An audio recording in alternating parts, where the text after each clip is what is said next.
Hey you guys, I'm Big Papa. I'm here doing my review on Boston Heights episode 3. So first of all, before I start my review, I want to give a shout out to Gemini Films. He followed me on Twitter, and I want to give a shout out to Paul. He shared one of my videos, and I want to give a shout out to Rocky, one of the baddest bad boys out there. He followed me back on Instagram, so shout out to you guys. So let's get into my review. So we start off this episode with everybody meeting up for dinner from the previous episode. So basically, everybody comes in and Lewis felt some type of way because Paul didn't say hi to him. And I kind of thought that was like, I understand where you're coming from, because Lewis didn't have a problem with Paul. So when he didn't say hi to him, it kind of like, oh, that's a little shady right there. And that was kind of shady because even though his track was whack, you still should have at least said, hey, how you doing? Instead of just treating them like, I don't like the track, I don't like you. Like, you should have at least said hi, but you didn't. So I kind of agree with Lewis on that one. So they start discussing. Well, Deny actually brings up the drama between Lewis and Paul, which Lewis didn't know there was any drama. So, so Paul basically comes out with, he thought his track was whack, all this other stuff, and Lewis he's defending himself, but he's not being punked out by Paul. So I kind of gave him a clap for that because I understand you're taking his criticism, but you're still like defending yourself and making it be known like, okay. So kudos to you. So Paul pulls him to the side so they can, have like a one-on-one with each other about his track being whack, and they basically come to a resolution like, it is whack, you need to work on it, but we cool, and just let it go. And Lewis, you kept bringing up the Bad Boys Club. Why? I don't understand. I really did not understand what did that have to do with that situation. And then you're talking about fighting. I'm like, it's a time and a place, and this is not the time. But I'm over it.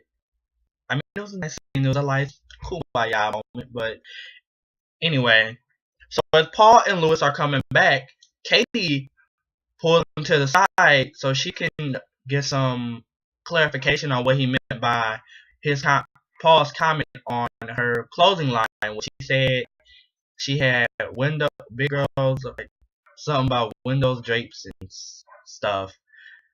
And I'm thinking like, oh, this is what I was talking about. Let's see.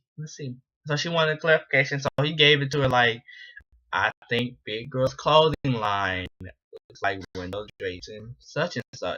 But I think like if that was the case, Paul, you should have kept that to yourself. Like, I'm still standing behind you. You should have kept it to yourself because it was not necessary for you to say that it looked like window drapes and stuff.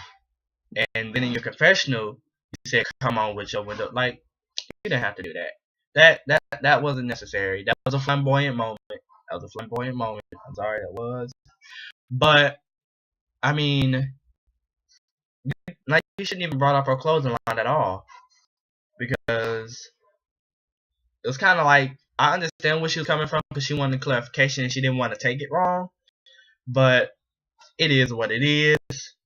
I mean, but so after that, Janab, starts talking about. Well, no, Katie wants Janai and Andrea to squash their beef, and Andrea says, I'm over it. I'm over it. She must saw my review or something, cause that was a little mature. She looked like she was drunk. It looked like, I'm over it. I'm over it. Like she looked out of it. But yeah, so Janai was like, I'm over it, but you need to also check your boyfriend too. I'm like, oh, and Louis just sitting there like, oh. So yeah, text message. Anyway, yeah, he just looking confused, like, what you mean? Check me. So she was like, she said something else, and she was like, oh, and Louis, she left this at my house. I was like, uh-uh. You better have some comeback. And then, Andrea looking like, what is this? What you mean? Like, what is this? Like, she looked out of it. She looked drunk, or she was high sound, but she was so cool. She was so calm. Let that be like a super ratchet chick. That whole restaurant would have been done with. But yeah, she looked out of it. And he was like, you don't even know the whole situation, but tell her the whole situation. What you mean? Guys, when guys get caught, it's like a cat got you. You was looking like Katie when Andrea and Janai beef went on, looking like a dead deer in headlights. Well, no, a dumb deer in headlights. Just I don't know. Like really, just put it on the table. Why is your jacket at her house? And Katie, you are so shady. Like, first of all, you tried to cover for Louis. Janai's supposed to be your homegirl, your bestie. Why would you say, he probably left it on the subway, and like he left it at her house. Why would Janai go get his jacket off the subway if he left it and then say you left this at my house? I don't know if she had the time to do that. I know I would. Anybody had time for that. But anyway. But yeah, that was shady. And the look Janai gave you, like, really? Because I would have gave her that same. First of all, I would have not been her friend no longer if she did that to me. I would have X'd her out of my life completely. So, on to the next. Everybody leave the restaurant, and we start off a scene with Liz. I like Liz. She seems calm, mellow, just yeah. And Rocky comes up and meets up with her, and she, talking about her grind, her hustle, whatever. And she brings up her photo shoot, how it went, and how the photographer was just doing too much. Baby, he was thirsty. He was thirsty. He was thirsty. Matter of fact, he wasn't even thirsty. He was dehydrated. Like, no. Like, some of the stuff he did not have to do first. Like, in my last review, like I said, he did not have to put his arm all up in her hoo-ha. But he ended up doing it. But he would have got slapped if it was me. Like, you don't do that. That's real. No. But, yeah. So that was basically the whole scene for her. So, the next scene, Louis meets up with Cash. He was finally in this episode. I was waiting to see him. But I really thought the whole scene, I was not paying attention to Louis at all. I was so focused on Cash. I was like,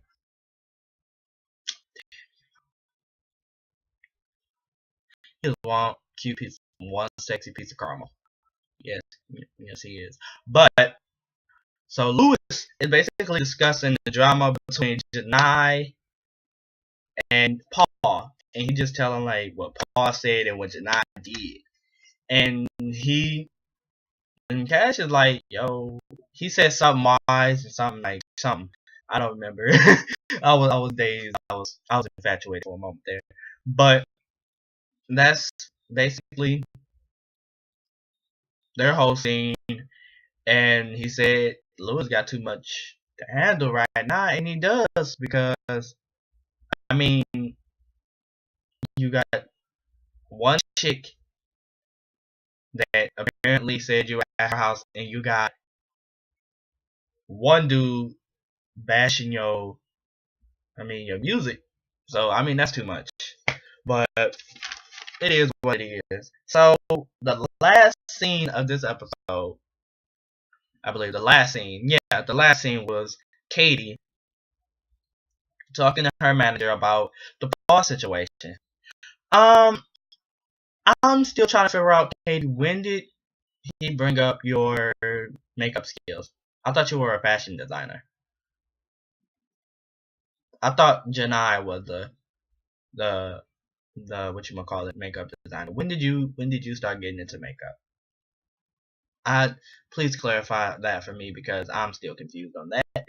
But it is what it is. So I felt like, well, let me rewind. And her manager was like, I mean, you always gonna have haters and all this other stuff. I'm like, you better read that bitch. You better read, read it. But I mean, but yeah, Katie, I felt like she was trying to play the victim. She was trying to play the victim so hard, and I read her. I'm like, I'm reading you. Stop, stop. It's not, and it's one thing to play the victim, then try to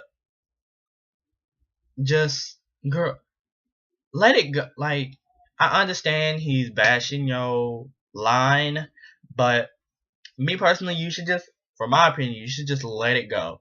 Like, do not let some other person who has no relevance or irrelevant in your life try to bring you down. Like, let go. Like, because he has no relevance in your life or what you do or your grind or your hustle. So why do you care what he has to say? I'm just saying. Like, he has no relevance. So, but I think that's what the manager was basically saying. Um, yeah, her little victim. I'm like, girl, get on with your I have freedom of speech. So next week's episode, we see that I believe Paul and the manager get into a fight. I'm like, oh, it's gonna happen one way or the other. And yeah, that's probably gonna be the highlight of that whole episode. That fight. It's probably gonna come on episode 4. Episode 4. That's when they gonna show the fight. They get me hyped up. But yeah, that was my review. So see you guys.